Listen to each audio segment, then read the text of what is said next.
Welcome to the P.A.S. Report podcast. If you're tired of censorship, outraged by government abuses, and thirsty for real insights, then you're in the right place. Get ready, because here, the fight for freedom never ends. Here's your host, Professor Nick Giordano. What's up, everyone, and welcome to the P.A.S. Report podcast. Here's your host, Nick Giordano. I'm glad you could join me. Make sure to follow and subscribe to the podcast so you never miss an episode. Also, visit the P.A.S. Report website, pasreport.com, and share this episode with your family and friends. With everything going on, we see the bureaucracy is out of control. It is thoroughly corrupt. And so I can think of no better guest to bring on than George Hill, former FBI Supervisory Intel Analyst, someone that knows intelligence, knows how the process works, and someone that could really shine a light on the declassified documents from Tulsi Gabbard. We see John Ratcliffe now declassifying documents. George, welcome to the program. First, how are you? I'm well. Thank you, Nick. I hope you're doing well. It's great to be back. I'm always doing well when I talk to you because I learned so much, and you're someone that has real insight to this. So as someone that you've done naval intelligence, NSA intelligence, FBI intelligence, what are your thoughts on the documents that Tulsi Gabbard declassified and released to the public? What are your thoughts on the process and how the intelligence went, where you had intel analysts saying up until the election and shortly after the election that Russia did not have the capabilities to truly meddle in our election, do anything outside of the propaganda they normally pull since the Cold War. But then we started to see the intelligence change, that all of a sudden it became about collusion. What are your thoughts? Yeah, the timing's very suspect, isn't it? It's, Trump wins, and we're going to change our assessment to read that the only reason Trump's in office is because Vladimir Putin is his handler and helped him get elected. The only real bombshell that I saw from Tulsi Gabbard's release was the involvement of Barack Obama, and even that probably would not withstand legal scrutiny. But we all knew this early on from the writings of John Solomon, Margot Cleveland, goodness gracious, Sarah Carter, and even the work that Dan Bongino did back in the day. So everybody who followed this from the beginning knew what was going on. So when DNI Gabbard released all that stuff, it was a shoulder shrug. It's like, yeah, we already knew this, and we suspected that Obama was involved in this. But it gets us a little bit closer to actually showing that Obama was involved in this. But we knew Brennan's involvement. We knew Comey's involvement. We knew what the FISA court did and didn't do. We knew all this. And I'm not going to get into political speculation as to why she released it when she did. My hope is that she did it with the best of intentions to try to get to the bottom of what happened, so that we can actually move forward with a functioning democratic republic. A functioning democratic republic. I think those are the key words that you just mentioned, because what I see is not a functioning democratic republic at all. What I see is corrupt officials that have anointed themselves as so-called guardians of democracy that decided they didn't like how the American people voted. And to me, that's not the way the system is supposed to work. But, let's key in on Brennan, because I think you're right. I think while there wasn't a lot of new information as far as what we knew, doesn't it validate what we were saying throughout this period? Validation always feels good, especially when we've been so roundly criticized in the media as conspiracy theorists, as right-wing extremists, as anti-government, anti-authority, violent extremists. And then they lumped us all in with the whole January 6th episode. So, validation's always important. But at the end of the day, Joe Sixpack and Susie Homemaker really isn't following it like you and I are, or your audience. And that's really the sad part, in my estimation, as to what is and isn't happening, is that most people think, well, the lights still go on, I still have Netflix, and there's a little bit of money left in the checking account at the end of the week. Do you think that's part of the problem of how we got to this moment in our history where the bureaucracy has this enormous amount of power, operates as the fourth branch, doesn't conform to any constitutional checks. It seems like it thinks it's independent of the legislative body as well as the chief executive officer of the United States. Do you think it is that culture that the American people have, frankly, just stopped giving a damn? I'm not a psychologist. I'm not a sociologist. So my opinion, take it for what it's worth. But there's plenty of polling data out there to indicate that Americans, when you distill it all down, are looking for a king. They want someone to look after their welfare, to take care of them, and they don't really want to be involved. But as the framers pointed out in the Federalist Papers, and then even going forward to other um, great thinkers, that in order to keep this republic, you have to work at it, and it has to be has some foundations in religiosity and moral principles, and people just have kind of lost interest in it. I mean, who do we see out there protesting now with all these Hamas rallies and globalizing the Antifada? It's the leftovers from the 1960s who are retired that have time on their hands. You know, the average person is struggling to make ends meet. Yeah, things are getting better under the current administration.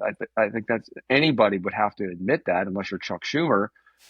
Things are getting better, but it's still a struggle. The housing market hasn't started to break up yet. Interest rates are still high, so people are just trying to, raise their families, keep their job, maybe get a better one if they can. They're just they're not paying attention to how things have been manipulated in this country, really for probably over a century. Our government has been unaccountable to the electorate. That certainly is a problem. And I think you're right. It has been about a century. You go all the way back to Woodrow Wilson. Some can even say Teddy Roosevelt. He was someone where we saw the bureaucracy grow tremendously. And I want to talk to you about accountability. We're just going to take a quick commercial break and we'll be right back. Are you ready to move easily and independently without pain and stiffness holding you back? Do you want to look in the mirror and see a hydrated glow instead of more fine lines and wrinkles? Well, discover Native Path Collagen, made with only type 1 and 3 collagen fibers. These are the two most important types that make up 90% of the collagen found in your cartilage, bones, skin, hair, nails, and gut. They provide maximum benefits. And Native Path Collagen is a single ingredient formula with no fillers, additives, or artificial sweeteners. Plus, it's third-party tested for heavy metals, ensuring purity and safety. Completely flavorless, Native Path Collagen can be added to anything: coffee, smoothies, oatmeal, you name it. It doesn't clump, it absorbs fast thanks to its peptide formula. And the best part, Native Path offers amazing bundle deals at a fraction of the price of other brands. With over 4 million jars sold, 1 million happy customers, 8,000 5-star reviews, and a 365-day no-risk guarantee, Native Path is a brand you could trust. They offer an 800 number for any questions you may have, and then you'll speak to a real person who's there to help. Visit getnativepath.com/PAS and start your transformation today. That's getnativepath.com/PAS. Welcome back to the PAS Report podcast. I'm with George Hill, former FBI Supervisory Intelligence Analyst. He's retired now, and he lives the good life in retirement. So he deserves it. He worked hard throughout his life.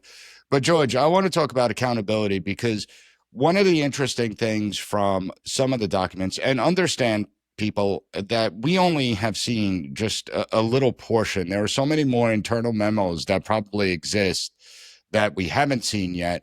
But as far as accountability goes, you're not going to see Obama getting charged. I know that. Okay. And I tell my audience, be realistic, set your expectations fairly low, because you're not going to prosecute a former president of the United States. Only Democrats do that. But Obama's not going to be charged. However, Brennan did testify before Congress in 2023 that the Steele dossier played no role. And from the documents released, he was an intel analyst confronted him and said, "Why are you including this?" And he said, "Well, it sounds like it could be true, and that's why I included it." So now, do you think that there are possible perjury charges that you could hit Brennan with? And more importantly, do you think that the DOJ will actually follow through, or do you think this will just go nowhere like everything else? Let me answer that and keep my cynicism in check. I heard the director of the CIA, John Radcliffe, say the other day that the statute of limitations continues to run as long as any one of the conspirators are still involved in the conspiracy. So I've heard many on the conservative side of the equation say, well, the statute of limitations is just about out and these people are all going to skate. Maybe, maybe not. It all depends on whether or not they can make a legal argument that the conspiracy didn't end until such and such a date, and that statute are well within the statute of limitations, and John Brennan was clearly a part of it. Therefore, he is still eligible for legal prosecution. Just allowing a little bit of cynicism into it. I think there's a chance that John Brennan will face charges because this is personal for the president. And Pam Bondi, if anything, is responsible or responsive to the wishes of President Trump. So I think there's a better than 50% chance that John Brennan actually will be getting prosecuted. And even he thinks it'll be prosecuted, as does Clapper. So, yeah. What do you think about your former boss? I know he's your favorite, James Comey. Do you think that James Comey is actually smarter than Brennan and Clapper? And what I mean by that is when you listen to him, he knows how to evade questions. I don't seem to recall it that way. I don't remember it that way. I mean, he's very, very careful in how he speaks. Yeah, Comey is slippery than an eel covered in olive oil. I don't think we'll ever see James Comey in an orange jumpsuit or standing in a courtroom in front of a judge facing arraignment. He's a contemptible person, no doubt, but I doubt very seriously he'll ever see the inside of a courtroom unless he's there to watch somebody else getting charged. But and I know you're not a DOJ guy, but I do have to ask, again, I try and temper people's expectations. So if charges are going to be brought, we have to look at where are they going to be brought. I mean, if this is a case that goes in Washington, D.C., are you really going to see the results that we all want and demand accountability for? Not in a million years. Not in D.C. Whoever I have no idea how the machinations work at the Department of Justice at big DOJ, but they would have to immediately look for some sort of change in venue to move that out of D.C. And then, of course, there'll be counter legal arguments that that it should be in D.C. The system's pretty corrupt. I'm not defending Pam Bondi. I'm not defending Donald Trump, but they're really swimming against a pretty hard current. Well, that brings me to the next question, because when you look at FBI and investigative practices, how important would it be to get someone to flip, essentially?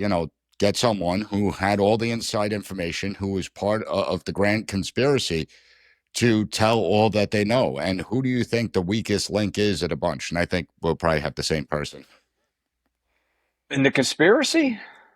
Probably the analyst that Brennan had terminated for not standing by the assessment, saying, hey, why are you putting this in there? That would be the most likely one. But Senator Grassley just had National Whistleblowers Day, and I know from personal experience that being a whistleblower is an indefensible position because there is no congressional oversight. And if you're going to be a whistleblower, you have to depend on congressional oversight to actually make the kinds of changes that you're bringing forth as a whistleblower. But here we're talking about a legal case, and you would probably have to pressure someone into coming forward because there's no incentive for them to just voluntarily put their lives and livelihood at risk and come out and do the right thing. They've clearly disincentivized it over the last few years. To my friends, the only people that I know that received any sort of justice was I just want to interrupt guys. you for a second, because I do want to talk about whistleblowers, because you put out a post where you got a little pushback regarding it, and I want to talk about that in a few minutes.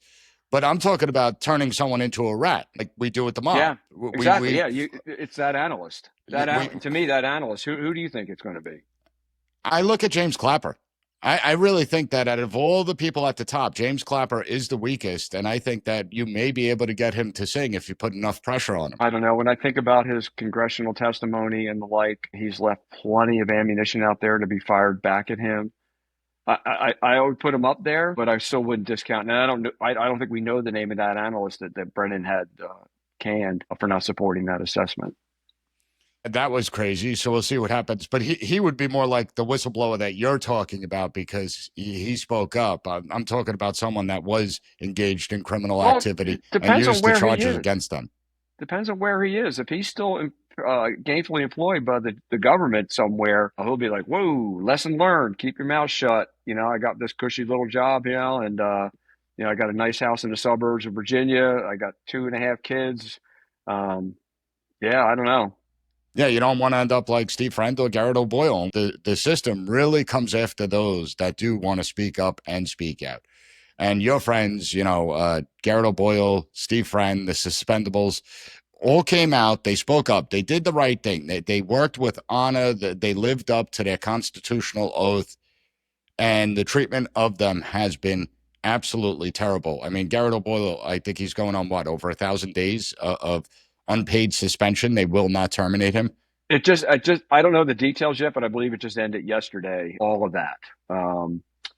I don't know what their final compensation is for that, and even if I did, it would not be my place to share it. But I believe those two chapters have come to an end in a similar fashion to the way that Marcus Allen's punishment and banishment into the desert was ended.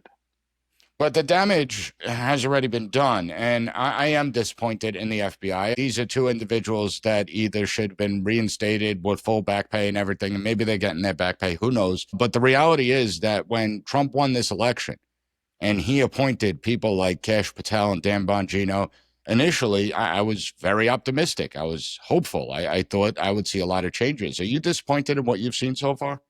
Oh, disappointment doesn't even begin to cover it. Look, at the end of the day, nothing has changed at the FBI. They're still 40% larger than they were on September 10th of 2001. They still have a robust intelligence program that has access to the NSA databases. They still have integrated program management. They still are a intelligence entity with law enforcement capabilities, which is antithetical to a constitutional republic. The FISA court still rolls on. The Patriot Act still exists. Nothing has changed, and nothing's going to change until it has to, until the whole thing comes crumbling down. But there's not going to be any proactive changes made in our construct post 9/11. I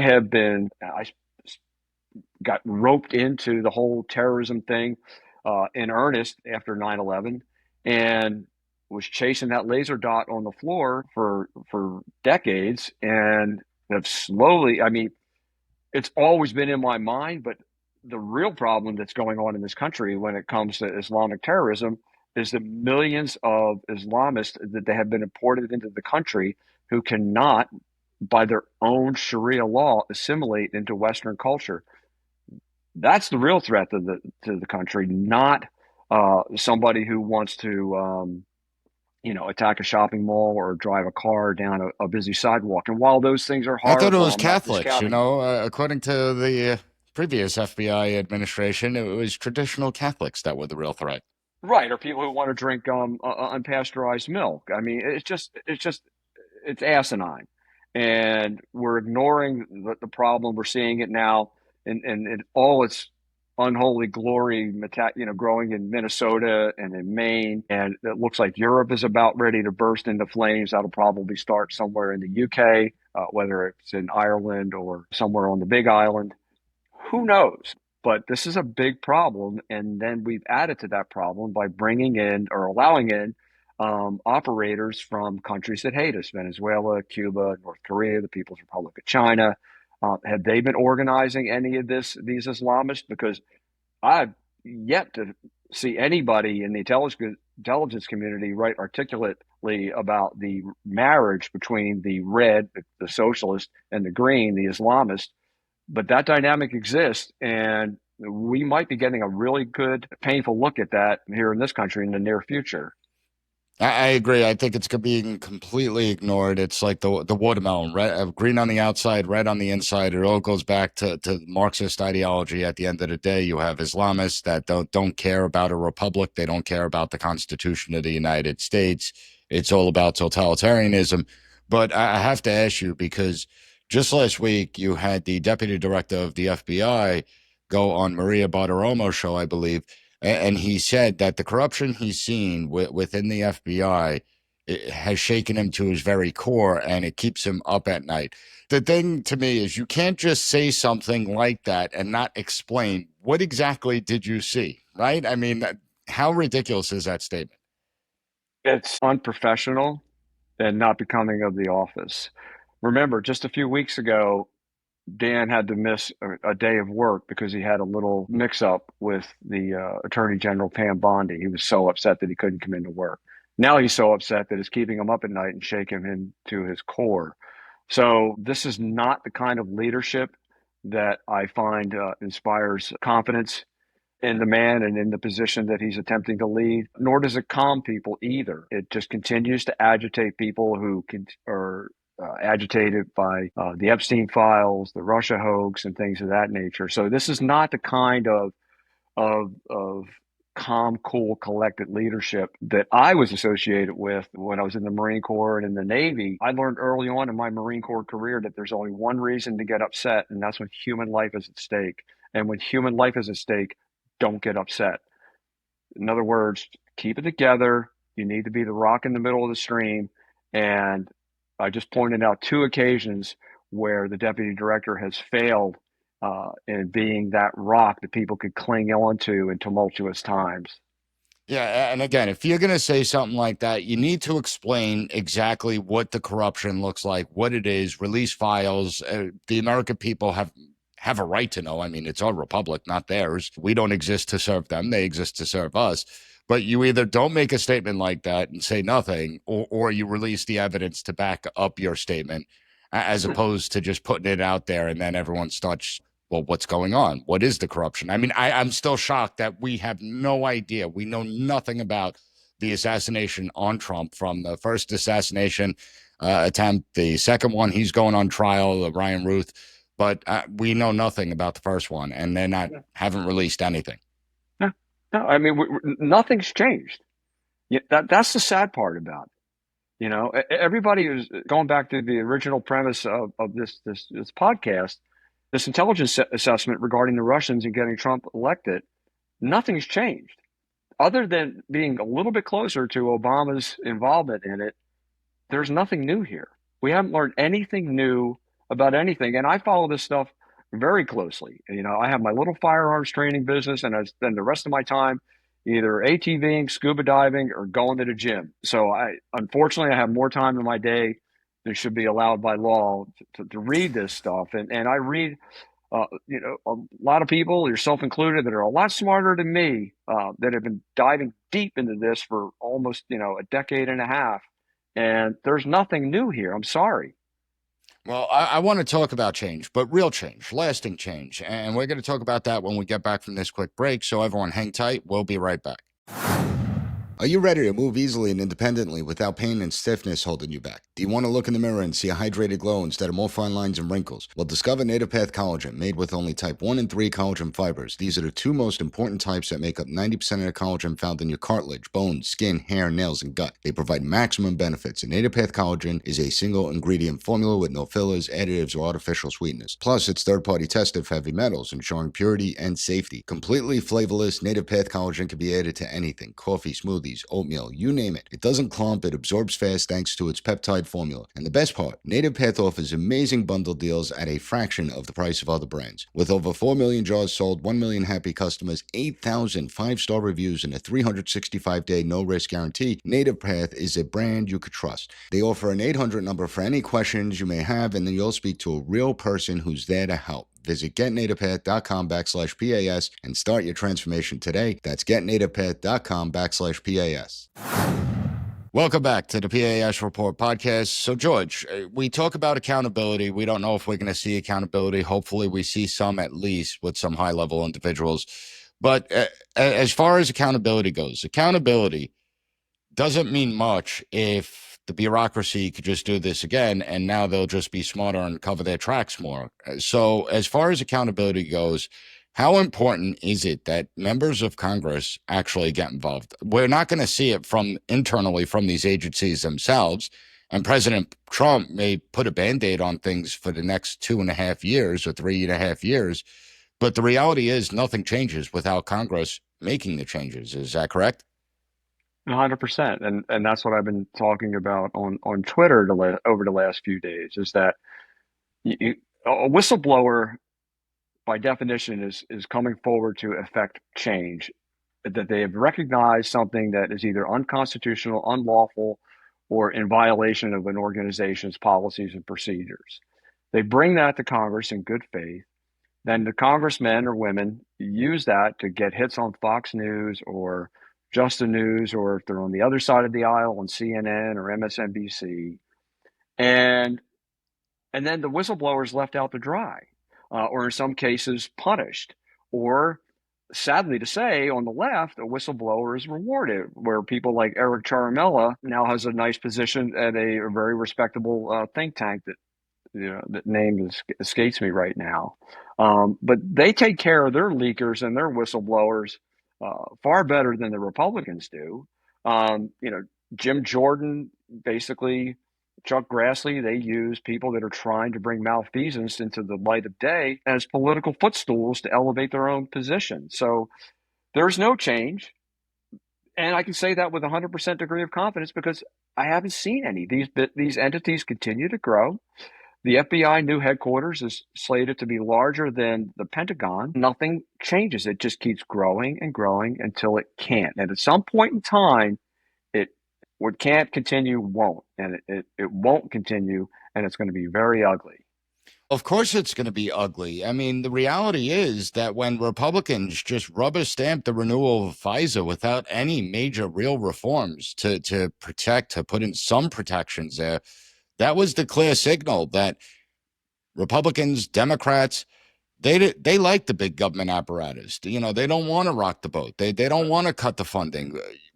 Why is that? Why will Republicans, and I know you can't get in their heads, but why will they campaign on this idea of limited government fiscal responsibility? And yet when they get there, they do the exact opposite. How can you vote to renew FISA if everything that we've learned over the course of the last decade? So let's just stick with FISA for just a second. Simple question. You're in front of a Senate or a congressional committee hearing.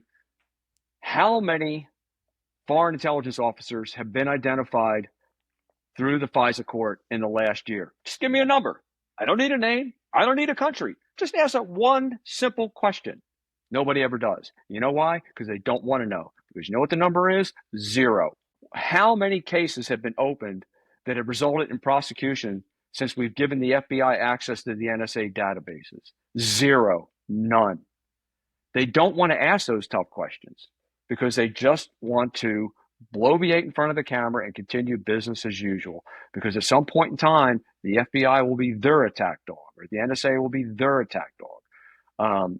It's not going to change. I'm sorry if I'm animated today, but I've just reached a point where it's just, I see how this is going to end. Well, it's frustrating. And it's frustrating because you have the left and Democrats that will claim that Trump is this fascist dictator, that he's an authoritarian. And I sit there and I'm like, Trump is one moment in a period of time. The bureaucracy existed before him. The bureaucracy is going to exist long after him. And the bureaucracy is the biggest threat to the republic. Not Russia, not China, not any foreign country out there. It is the bureaucracy, this unchecked power that clearly they can't be trusted to have. Let's look at it from a different perspective. Let's look at the European Union and what that unelected bureaucracy has done to the heart of Western civilization by importing tens of millions of people from the third world countries who cannot or will not assimilate into European society. They have brought the continent and the United Kingdom within probably less than a year of violent civil war. That's what an unelected bureaucracy does to a country. That's what happens when you have people in positions of power that are not responsible or beholding to the people who pay the taxes and make things work in that country. So I'm using Europe as an example. It's disdain. They have actual disdain for their own people and their own cultures. I talked about this with you. Oikophobia. It's actually a word. It won't show up in your spell check because it's not a very often used word. But Plato identified that, way back when a society or a country becomes so rich and powerful that larger and larger percentages of the population begin to develop contempt, not just for their own government, but for their own culture. And that's where we are today. We are suffering a rapid spread of oikophobia around the country. And it's not a phobia like agoraphobia or something like that. That's not what it is. It's not an unwarranted fear or something. It's actually a mental condition. And that's what we're seeing spreading across this country, where our own neighbors hate not just the country and the government and not just Orange Man, but they hate Western civilization. I still can't wrap my head around Queers for Palestine. It's like, go over there for a little bit. See how that works out for you. Yeah, chickens for KFC, right? That's so the idiocy. But when you have a failed education system that collapsed and far left radicalism has and been infused in all the curriculums, this is the result. And the American people better wake up. Did it? It didn't fail by accident. No, of course not. And I love when the far left is like, conservatives want to scrub our history. You've been in charge of the education system for the last 70 years in this country. Conservatives have had no say in the curriculums. It's frustrating to watch. And that's why I started this podcast, because people do need to open their eyes. They do need to wake up, because we have a great culture. We have the most exceptional culture on the planet. There's no other culture like ours. And we risk it all because of this disengagement from the political process and allowing this bureaucracy to run unchecked. George, always enjoyed the conversation. I want to thank you for joining me. Sorry for being a little bit amped up. You have every right to be amped up. You see what's going on. This is a much different country than the pre-9/11 world that I grew up in. And even though the bureaucracy was expanding then, I can't explain it to the younger generation. But everything was different on September 10th, 2001, and prior to that. Everything changed on that day. Thank you for listening to the P.A.S. Report. Don't forget to rate, share, and hit that subscribe button. That way you'll never miss an episode. For more exclusive content and updates, visit us at PASreport.com and follow Professor Giordano on all social media platforms at P.A.S. Report.